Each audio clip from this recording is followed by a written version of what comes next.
Hi, Robert Daly with the Sports Legends Challenge. I'm here with Barbara Enright. Before I say hello to you, Barbara, I want to tell you that she's the only woman to ever make a final table at the World Series of Poker. Barbara, how you doing? I'm doing fine, thank you, Bob. How are you? I'm great. Are you having a good year this year? Well, I played 5 events and I cashed in 2. Cashed in 2 out of 5. Two out of 5. You don't know the stories we're hearing about. Well, I played in 10 events. I didn't have any cashes, so 2 out of 5. That's excellent. It's not really that easy to cash. You have to dodge a lot of bullets all the way through. You do indeed. Yes, you do. Have some skill, get a little lucky. And not get unlucky. And not get unlucky. Right. That's equally important. Right. So look, tell us a little bit about your World Series of Poker history. Well, my World Series of Poker history, I first came to the World Series in 1986 to play the ladies event. Actually, I didn't come for the ladies event. I heard there was a World Series of Poker going on, and I was curious to know what is the World Series of Poker, as I had been playing poker for 10 years at home in Los Angeles. And I had played little low ball tournaments at home and draw poker. That's all we played. Jacks are better, and to open and low ball. So I decided to come here in 1986 to Las Vegas and check out the World Series of Poker. Now, somebody told me there was having a ladies tournament. I should play in it. But they said you can get in cheap through a satellite. I said, well, what's a satellite? And they explained to me that it's a one table.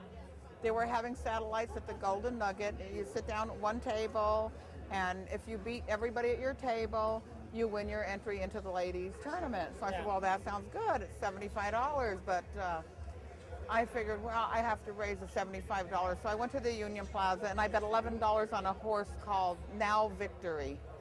I like the name, and I figured now's the time for victory. That's a It great pays story, $77. I took the 75 at 77. I entered a satellite. I won the satellite, and at that time they didn't give you tournament chips. You had to play the tournament. If you had already been registered, they would put you in another tournament. But no satellite chips, no cash. Every satellite that was won, you had to play the tournament. Yep. So I entered the tournament and I won that, and that was my first experience in World Series tournaments. And then after that, I was totally addicted. I won $16,400, and it was the most money I had ever seen in my life. And I was just crying tears of joy. I was so happy I could buy a new television now, and I could take my mother on a little vacation and do stuff that I couldn't do before that, because I was grinding out a living playing poker in Los Angeles, but enough to pay the rent and support my son. This was like a lot of extra cash. It went a lot further back then too. That was an excellent story, yeah. Mm-hmm. So what year did you make the final table? I made the final table in 1995. It was the first time I ever played a World Series main event. And I played a super satellite for $220. I didn't make a rebuy. They gave away 2 seats, and I won a seat. Well, congratulations. Thank you, Bob. So go ahead and tell them you've been inducted into the Poker Hall of Fame. The Poker Hall of Fame, exactly. 2 years ago. That was 2 years ago. 2 years ago. Congratulations. Thank you, Bob. So anything going on with you that we need to know? Well, I'll be going to the Bahamas in September. Yes, you will. For the Sports Legends Challenge, Yes, and I'm looking forward to seeing everyone there. It's going to be such a great time. I can't believe all these sports legends together in one place. It will be amazing. You'll never see it again in your lifetime. Anybody that's a sports fan, they need to go to this, no matter what. I mean, no matter what they have to do. It's just like, it's an incredible lifetime experience. Exactly, and Barbara's talking about the Sports Legends Challenge at the Atlantis Paradise Island in the Bahamas, September 14th through the 17th. So, Barbara, I hear you had a little coverage in the USA Today. Somebody sent me a text message today and told me that I was mentioned in USA Today. So I got to ask you one other thing. I was talking to Max before our interview. Yes. He mentioned that I should ask you a question. What was the question that he asked me to ask you? Oh, he probably wanted to know when I did an interview yesterday for ESPN, they asked me what's the one important thing in my life that I would give up to win a World Series. And what was the answer? I would give him up. Of You course, give up absolutely. But only for a day or two, and then I would, after I got the money, I would take him back and say, "Come on, honey, let's go spend it, have a good time." Yeah. the World Series of Poker is important to a lot of people. It plays Yes, it is. very important role in a lot of lives. It's life-changing. It is life-changing. It's life-changing. But that's just an example of how important it is to all of us in Right. the poker industry. It's a life-changing experience, and it's tough to do it. I mean, you have to be very lucky for several days and not get unlucky. Back when I made the final table, Bob, we didn't get to break at midnight or 2 in the morning and come back 12 hours later.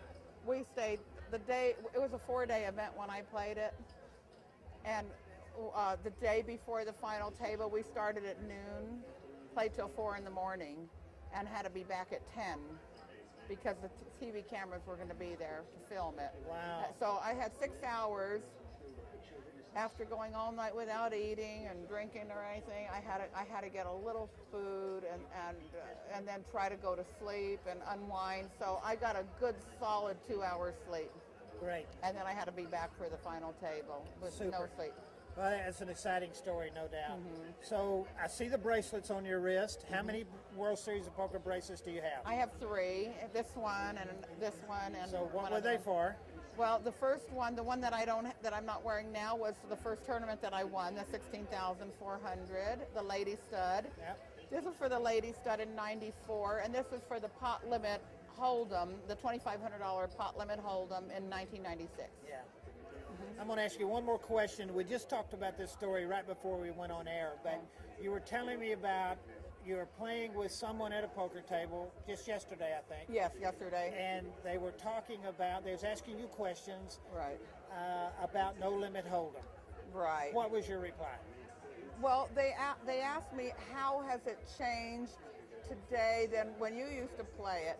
I said, I never used to play it except in tournaments. All we had was limit hold'em and jacks are better in Gardena, and if you'd come to Vegas, you'd play limit hold'em or 7-card stud. Yeah. That was it. Limit hold'em and 7-card stud. It was hard to find a no limit game except during tournament time. So I said, this guy thought that 10 years ago they were playing limit hold'em but old school style, but there wasn't any games. Yeah, there was except no if you games. come to the World Series, you can find a game. Sure, I'm from that era as well, and I Right. remember we could never find a no limit game. No, it was almost impossible except during a major tournament. There, you might find 1 or 2 games, and they were big games. Yeah, There were large- no $1 and $2 blind no limit hold. They were big games Yes, they were. with stacks of $100 bills like that. No, I remember that very well. Right. And I remember, you had to play stud or maybe an Omaha or something. Right. And even then, it wasn't high-low split Omaha. Right. It was, and it was tough to find the games. But most of the games, I would say, like 90% of the games were limit hold'em Yes, it was. at all different levels. It's been so interesting talking to Thank you you, again. Bob. It was a pleasure. And we're anxious to work with you. Look forward to working with you in the Sports Legends Challenge in September. I am so looking forward to that. I am really looking forward We'll to come that. by anytime. Thank Ladies you and so much. gentlemen, Barbara Enright. Thank you, Barbara.